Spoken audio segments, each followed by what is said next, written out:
dos versos 43 ao 48. Mateus, capítulo 5, dos versos 43 ao 48. Acompanhe a leitura, mesmo assentados, e assim está escrito: Ouvistes que foi dito: amarás o teu próximo e odiarás o teu inimigo. Eu, porém, vos digo: amai os vossos inimigos e orai pelos que vos perseguem, para que vos torneis filhos do vosso Pai Celeste, porque ele faz nascer o seu sol sobre maus e bons, e vi chuva sobre justos e injustos. Porque se amardes os que vos amam, que recompensa tendes? Não fazem os injustos? Os publicanos também o mesmo? E se saudardes somente os vossos irmãos, que fazeis mais? Não fazem os gentios também o mesmo? Portanto, entretanto, todavia, concluindo, sede vós perfeitos, como perfeito é o vosso Pai Celeste. Vamos orar mais uma vez. Senhor Deus, Pai, tua palavra foi lida, reconhecemos o quanto somos carentes da transformação que a sua palavra faz em nosso coração, em nossas vidas, para nos conduzir numa vida de perfeição. Nos ajude, ó Deus, fale aos nossos corações, tenha misericórdia de nós, te peço, em nome do Senhor Jesus Cristo. Amém. Amém. Hoje é apenas conclusão do que iniciamos domingo passado. Mas eu gostaria de lembrar algumas questões. Domingo passado eu iniciei ilustrando sobre um psicólogo que faz entrevista para grande lá em São Paulo. E aqui tem irmãos que têm essa experiência de recrutar pessoas para trabalhar. E, na verdade, eu gostaria de fazer uma correção. Ele não é psicólogo, ele é filósofo, mas ele é bastante conhecido. E ele tem um vídeo que ele critica pessoas que não reconhecem os seus defeitos. Tem pessoas que têm dificuldade de reconhecer seus defeitos. Tem pessoas que você pergunta para ele, né, qual é o seu defeito, e ele vai colocar qualidades como defeito, para que o seu defeito venha a ser camuflado. E esse filósofo muito conhecido, que tem vídeos, canais no YouTube, e ele não tem cabelo também, né, e tem o sobrenome de Karnal. Então, numa crítica que ele fez sobre essa questão, porque muitos têm usado a questão de perfeição como um defeito, para esconder de fato os seus defeitos, ele fala que a maioria das entrevistas que ele fez para essa empresa, para recrutar pessoas para trabalhar, quando ele perguntava, né, qual é o seu maior defeito, a pessoa sempre responde: meu maior defeito é ser perfeito, perfeccionista. Meu maior defeito é querer as coisas certas, querer as coisas, tentar ser o mais perfeito possível. Eu sou tão perfeito que isso me atrapalha, se torna um defeito. E ele, trabalhando no vídeo, a sua crítica, ele mostra isso como algo extremamente ruim e que demonstra um caráter na qual uma empresa não pode recrutar ninguém que usa de subterfúgio assim para estar no seu quadro de funcionários. Melhor você ter um funcionário sincero que reconhece o seu defeito. E ele explica isso no vídeo dele lá. Se você quiser assistir, você assista lá, colocar lá no YouTube, Defeitos Leandro Carnal, né? E você vai ver lá a crítica que ele faz. E quando a gente chega num texto desse, aqui em Mateus 5, é o fechamento da primeira parte do Sermão do Monte, onde os versos 3 a 12 do Sermão do Monte fala das bem-aventuranças, que é uma descrição do crente conforme ele é. É uma descrição do crente conforme ele é. O crente é manso, o crente é humilde, o crente ele chora com os que choram. Então, as bem-aventuranças é uma descrição do crente. Os versos 13 a 16 é uma descrição do crente, como ele reage ao mundo e como o mundo reage ao crente. O crente, ele é o sal, o crente, ele é a luz. Então, o crente, ele faz uma diferença nesse mundo por ser, de fato, luz e sal. E quando a gente chega dos versos 17 a 48, do qual esse texto está inserido, que é um contexto maior, fala da abordagem da relação entre o crente e a lei de Deus. E aqui do verso 43 a 48, um resumo, uma conclusão. E praticamente o Senhor Jesus vira para os seus discípulos e para os seus ouvintes, que eu falei domingo passado, que era 2 tipos de pessoas que estavam ouvindo Jesus. Uns eram seus discípulos, aqueles que tinham Jesus como mestre. Outros eram os da multidão, que apenas estavam esperando o quê? Buscando o quê? Sinais, prodígios e maravilhas. Até brinquei, usando uma alegoria, que na igreja existe 2 tipos de pessoas. Aqueles que vão à igreja em busca da bênção de Deus, da proteção de Deus, em busca do benefício que Deus pode dar, ou que a igreja pode oferecer, e aqueles que vão apenas por amar a Deus e querem glorificar e exaltar a Deus. Não importa, né, o que vão receber, mas importa é ouvir de Deus e ter Deus e glorificar a Deus. Então, a conclusão que nós vimos aqui dos discípulos, que Jesus traz aos seus discípulos e aos ouvintes que ali estavam, é que a lei se resume no amor. A lei se resume no amor. Toda a lei se resume no amor. E quando a gente vê que a perfeição se afunila agora no amor, a gente entende algumas questões do Antigo Testamento. Até mesmo o nome Joel.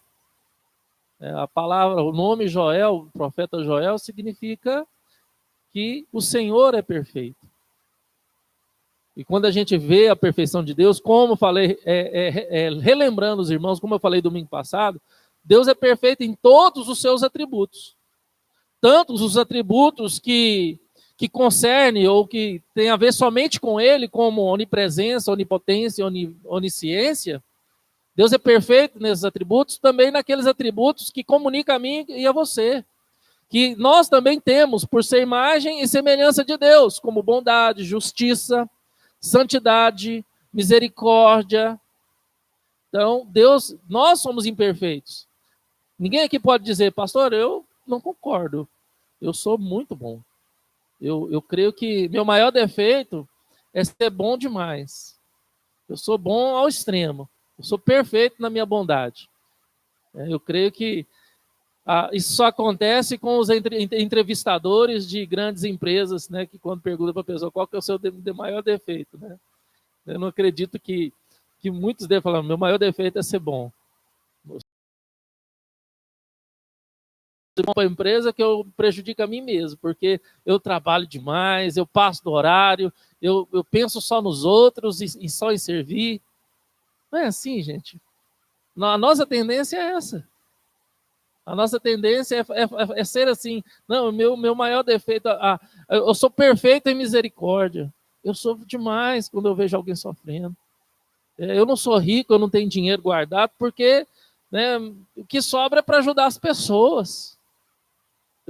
Eu sou perfeito em misericórdia. O outro pode dizer, não, eu sou perfeito em justiça, porque para mim lei é lei. Lei é lei. Então, se eu estou numa rodovia, e se a rodovia fala que ali tem que ser 60 por hora, Eu vou a 60 por hora até que tenha uma placa que permita eu andar a 80. Porque para mim, lei é lei. Não é assim? Agora, eu nunca vi dizer, eu não sei, posso até não lembrar agora, alguém dizer que é perfeitamente santo. Não, eu sou perfeitamente santo.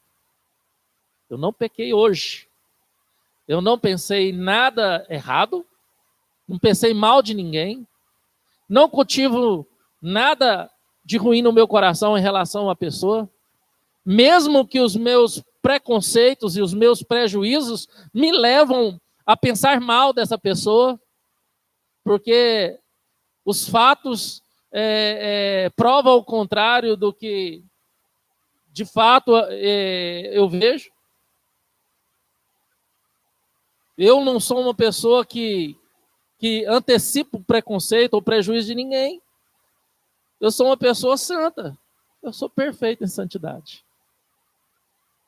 Alguém assim pode levantar a mão e dizer, além de mim aqui? Somente Deus é perfeito.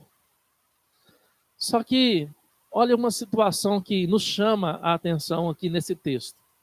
Se você prestar bastante atenção, vou ler novamente, você preste atenção. Ouvistes que foi dito, amarás o teu próximo e odiarás o teu inimigo. Jesus agora vira para os ouvintes, tanto para aqueles que estão próximos a você, a ele, aqueles que estão próximos para aprender dele, né, que ele chama de discípulos, quanto aqueles que estão na multidão. E agora Jesus fala, olha, ouvistes o que foi dito para vocês pelos intérpretes da lei, pelos escribas, pelos fariseus e pelos mestres da lei. Amarás o teu próximo e odiará o teu inimigo. Olha, foi dito isso para vocês, mas eu, Jesus, porém vos digo, amai os vossos inimigos e orai pelos os que vos... Jesus agora se contrapôs àquilo que a vida toda aquele povo havia aprendido por parte dos seus mestres. Olha, você tem que amar apenas os seus amigos. Você tem que amar apenas os seus irmãos.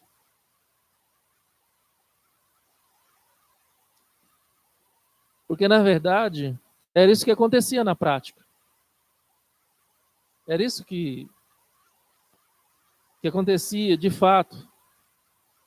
Aquele que está próximo a mim, eu devo amar, mas aquele que é contra mim, eu devo odiar. Não é assim? A gente vê isso dentro da nossa religiosidade contemporânea. A gente vê pessoas orando para que Deus castigue alguém. A gente vê pessoas orando para que Deus pese a mão em pessoas que o ofendeu. A gente vê como era que na época de Jesus, que era bem claro que deveria odiar o inimigo. Odiar o inimigo, no caso aqui, seria colocar Deus contra os seus inimigos.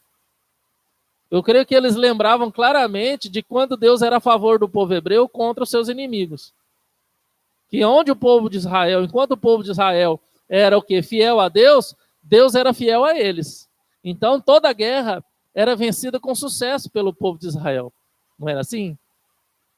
Mas quando o povo de Deus, o povo de Israel, se tornava infiel a Deus, Deus retirava ou tomava sua mão de volta, e o povo passava o quê? A perder as guerras, a sofrer baixas em meio às lutas e dificuldades contra os seus inimigos. Então, para eles, odiar o inimigo é colocar Deus contra o inimigo, porque eles viveram a vida toda. Eu posso fazer mal, mas eu vou fazer mais mal ainda se eu orar, para que meu Deus Todo-Poderoso vingue em meu lugar. Então, se alguém me ofendeu, se alguém se tornou o meu inimigo, eu posso orar. Deus, vai lá. Dê um câncer para essa pessoa. que ela seja comida de bicho. Deus, que um caminhão passe em cima dela. Eu não sei vocês, mas alguém já ouviu alguma coisa similar a isso? Um crente desejando um mal, para que Deus faça um mal a outra pessoa? Deus, ela me ofendeu. Pesa a mão, Deus. Eu não sei qual vai ser o seu juízo, mas pesa a mão. Porque segundo o meu critério, segundo o meu conceito, essa pessoa agora se tornou não somente inimiga minha, mas se tornou inimiga do Senhor. Porque eu sou mais santo do que ela. Eu sou melhor do que ela. E Jesus agora derruba todo esse conceito farisaico. Todo esse conceito enganoso, mostrando que nós temos que amar os nossos inimigos e orar pelos que nos perseguem. Mas a oração para aqueles que nos perseguem é oração para que Deus alcance essa pessoa com misericórdia, com amor, com bondade. Não é com justiça, com peso, com dor. E, na verdade, o nosso coração é maldoso, irmãos. Nós queremos nos livrar daquilo que nos constrange, ou daquilo que nos faz sofrer, ou daquilo que tenta roubar a nossa paz, de qualquer forma. De qualquer forma.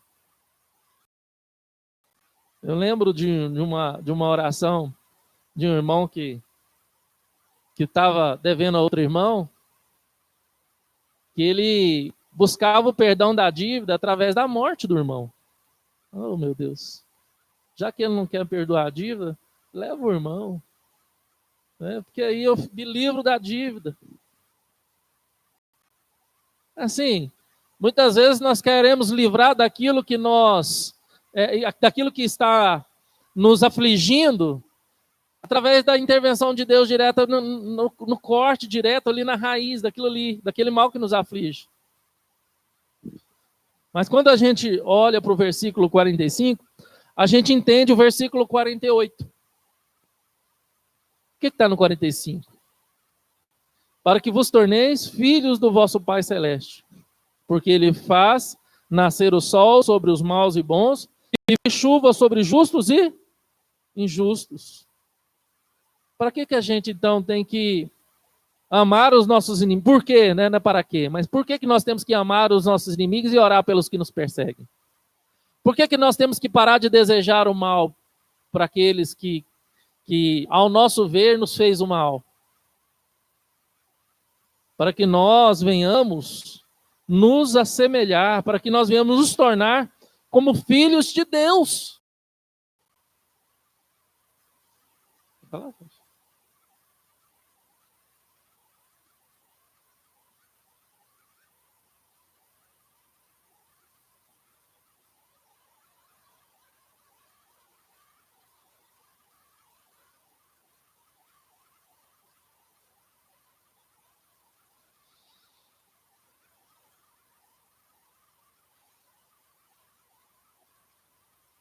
Uhum. Uhum. Uhum.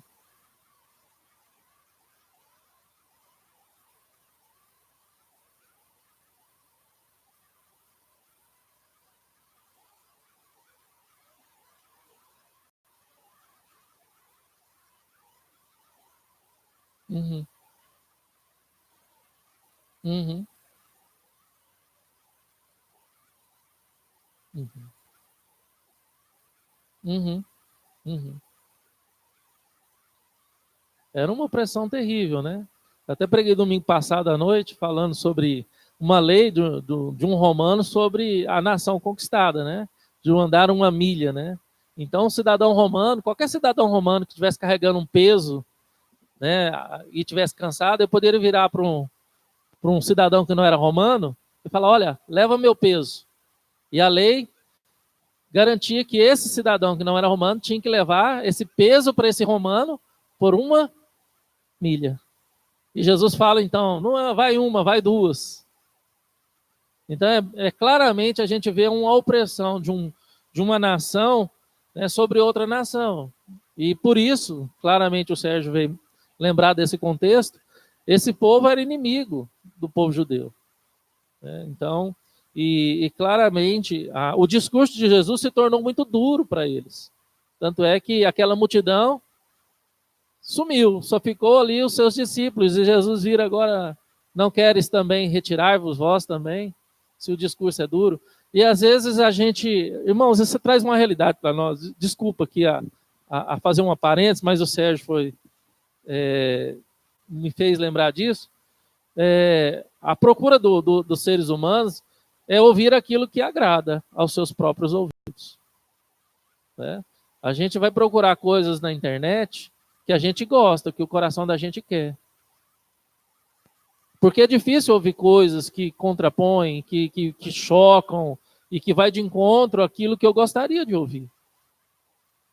E a palavra de Deus, quando ela é pregada com fidelidade, ela vai contrapor, ela vai chocar, ela vai me levar a converter e a desviando dos meus maus caminhos. E por mais duro que seja, nós temos que ouvir essa palavra de Deus. Ao contrário de algumas questões que alguém chega e fala assim, pastor, mas você tem que pregar para que as pessoas venham ser motivadas, para que as pessoas venham sair da igreja alegres, satisfeitas, contentes e animadas para enfrentar o dia a dia, mas você está pregando muito pesado, a pessoa só bate, as pessoas saem cabisbaixas da igreja, né? E muitas vezes o pastor ele é condicionado a falar aquilo que o público quer ouvir, e não aquilo que Deus quer falar. Porque a palavra de Deus ela vai contradizer e vai contrapor com o nosso pecado, com os nossos enganos. E foi isso que aconteceu aqui com essa multidão. Porque elas estavam esperando sinais, prodígios e maravilhas, estavam esperando apenas bênção de Deus. E Jesus agora vem contrapondo todo o ensinamento errado, que era ensinado erradamente pelos seus mestres e doutores da lei, intérpretes da lei, falando, olha, não é assim. E isso vai do verso 17 ao 48, irmãos. E agora Jesus fala, olha, se você é filho de Deus, porque eles se achavam filhos exclusivos de Deus. O povo judeu, eles se achavam uns filhos exclusivos. Não, nós somos filhos de Deus, vocês não são. Nós somos filhos de Deus. E Jesus fala, olha, aquele que é filho de Deus se assemelha ao Pai. Ele tem características do Pai. Não é assim? A gente olha para um filho de um casal, a gente fala, nossa, esse aqui é a cara do pai. Esse aqui tem traços da mãe, tem traços do pai. Existem características entre o pai e a mãe, dos seus pais. Existem características. Nem que fala assim, esse aqui é a fisionomia física da mãe, né? Que o pessoal fala que é a Ana Luísa e a Carolina, que a fisionomia é da mãe. Mas a características ali psicológica, emocional é do pai, né? Então, assim, os filhos, eles apontam para os seus pais, ou seja, em características externas, ou seja, em características internas. Mas os filhos apontam para o pai. E Jesus está falando, olha, se vocês dizem de fato que é filho de Deus, como vocês falam que é, vocês devem fazer aquilo que o pai de vocês fazem. E o que o pai de vocês fazem? Aí ele explica do verso 46. Porque se amardes os que amam... Olha, não, aí ele vai para o 45, né? Aí ele explica depois do 45. Para que vos torneis filhos do vosso Pai Celeste. Porque o que o Pai Celeste faz? Porque ele faz nascer o sol sobre maus e bons. E vir chuvas sobre justos e injustos. E ele conclui aqui, porque se amardes os que vos amam, que recompensa tendes? Não fazem os publicanos. Jesus agora espreme a ferida deles. Porque se é uma raça que os judeus odiavam, eram os publicanos. porque eles consideravam os publicanos traidores, porque eram judeus que trabalhavam para o romano e oprimia o seu próprio povo.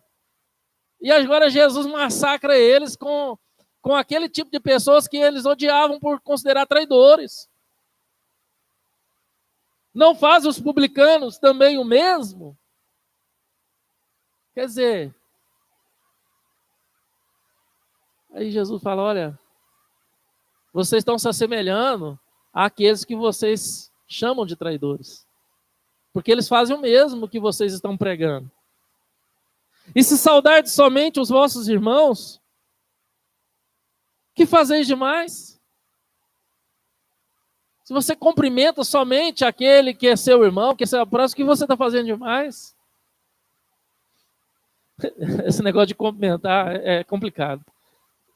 Lembro uma vez que eu fui para Caldas Novas, lá em casa a gente ri quando a gente comenta essa história. Uma vez eu ganhei para passar um dia num condomínio em Caldas Novas, lá no Belvedere. E era um apartamento de pessoas muito ricas, lá da igreja que eu pastoreava antes. E eles, não, pastor, vai lá para o meu apartamento em Caldas Novas, lá no Belvedere, passa uns dias lá. E chegamos eu, a Cássia, todo mundo, né? Guardei meu paliozinho possante na garagem, botei um papelão debaixo do motor, porque ele era tão possante que onde parava ficava uma poça de óleo. Então, aí para não manchar a garagem daquele condomínio chique, eu arranjei um papelão, botei debaixo do motor, porque se cair o óleo, cai no papelão, né? Não vai sujar aqui a garagem.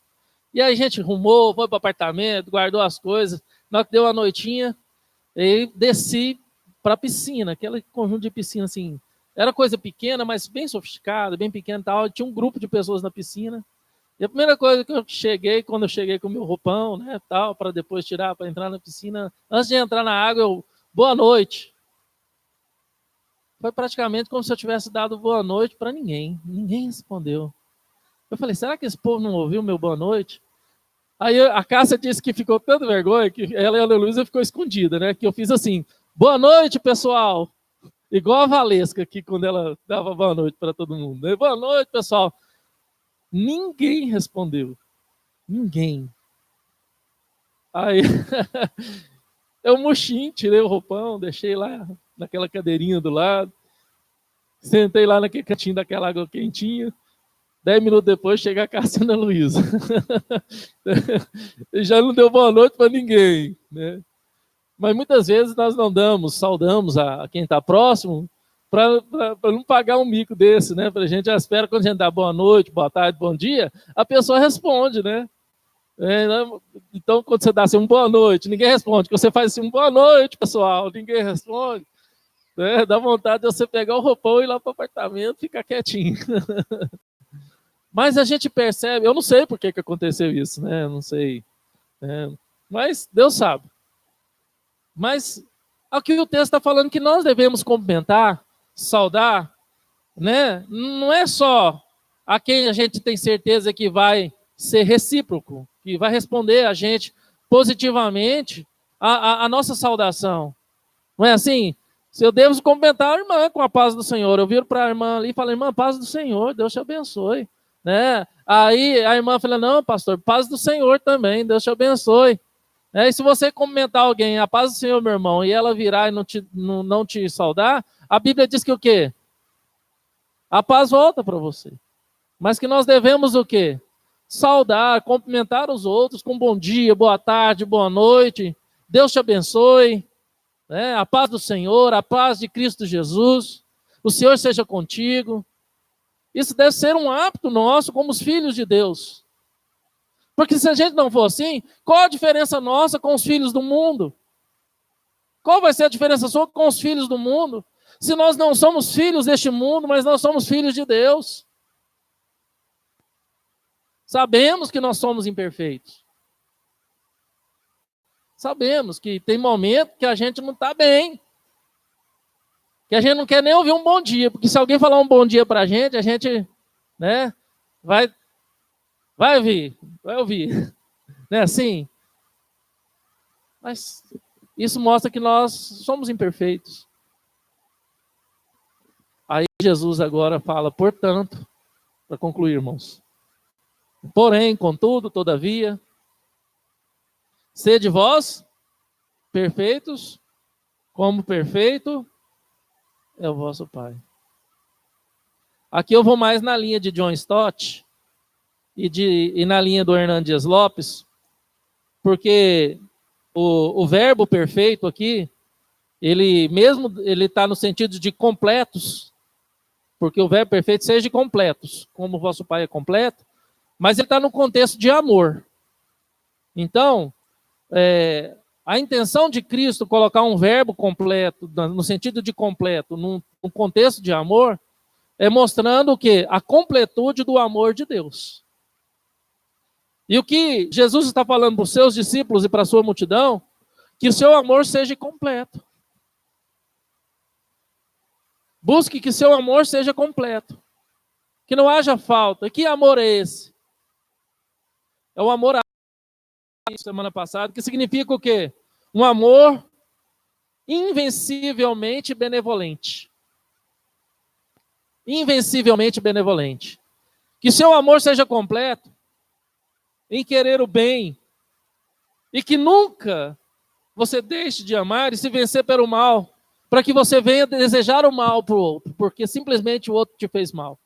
Ou você deixe de cumprimentar o outro porque simplesmente você disse bom dia, ou boa tarde, boa noite, e ele não te respondeu, e que agora em diante você não vai cumprimentar mais essa pessoa. Não seja incompleto. Não seja imperfeito. Não pague o mal com o mal. Continue revelando Deus, mostrando Deus, refletindo Deus em sua plenitude, com esse amor benevolente e invencível. Com essa infinita boa vontade de querer o bem, mesmo que você receba o mal. Mesmo que você diga boa noite, pessoal, e ninguém responde. No outro dia você vai, boa noite, pessoal, de novo. Né? Por quê? Porque nós temos que mostrar, revelar a quem nós somos filhos. E esse Deus nosso, ele não é um Deus ranzinza, ele não é um Deus sem educação, ele não é um Deus mau, ele é um Deus totalmente bom, totalmente santo, totalmente justo, totalmente misericordioso, totalmente perfeito em amor. Então, se eu sou filho de Deus, eu espelho Deus. Aí você pode falar assim, pastor, mas eu não consigo. Em todo momento eu não consigo. Aí quando a gente vai lá para Colossenses 2, nós notamos que aquele que tem um filho, ele se torna totalmente perfeito. Aquele que tem Jesus. Então, se você reconhece que você não consegue, que você não é perfeito, que você não consegue espelhar ao Pai, tem aquele que morreu apontando para o Pai, Jesus Cristo. E Paulo fala, sede meus imitadores como eu sou de Cristo. Viva Cristo o tempo todo. Para que Cristo em você aponte para uma perfeição maior em Deus. Fica aqui 4 aplicações, irmãos, que esse estudo traz para nós. A primeira aplicação está ali do verso 43 e 44. Existe uma ordem para mim e para você. Qual que é a ordem? Amar os nossos inimigos e orar pelos que nos perseguem. A segunda aplicação se encontra no verso 45, que existe uma condição para amar e para orar pelos que nos perseguem. E qual que é a condição de filhos de Deus? Amamos e oramos pelos que nos perseguem, porque somos filhos de Deus. E existe uma recompensa, que está no verso 46 e 47. Qual que é a recompensa? De sermos reconhecidos como filhos de Deus pelo mundo, pelos publicanos, pelos gentios, de fato, esse é filho de Deus. Já ouvi isso várias vezes de pessoas dizendo, de irmãos da igreja que eu pastoreei, falando, olha, há algo diferente naquela irmã, naquele irmão. Filho de Deus, de fato. Filho de Deus. E por último, fica para nós um desafio. No verso 48, disse ser perfeito como Deus é perfeito. Importar que Cristo cresça em nós. Que Jesus Cristo cresça em você a cada dia. Para que nós venhamos demonstrar esse amor de Deus em perfeição. Refletir esse amor. Porque sem Cristo é impossível ser perfeito como Deus é perfeito. Busque Cristo, se entrega cada dia mais a esse Cristo. E sede perfeito, como o vosso Pai é perfeito. Vamos orar, irmãos? Senhor Deus e Pai, muito obrigado por este estudo, por este momento em que nós concluímos o primeiro capítulo do Sermão do Monte. Continue falando aos nossos corações, ó Pai. Ministre em nossos corações. E que possamos crescer, ó Pai, em graça e conhecimento no Senhor. Nos ajude, ó Pai. Nos ajude a sermos filhos que reflete ou que mostre a Tua glória, que mostre a Tua perfeição e a Tua justiça. Assim oramos, pedimos, em nome de Teu Filho Jesus Cristo. Amém, amém, amém. Está terminado o nome do Senhor Jesus, irmãos? Tenha um domingo abençoado. Hoje à noite teremos culto novamente às 19 horas.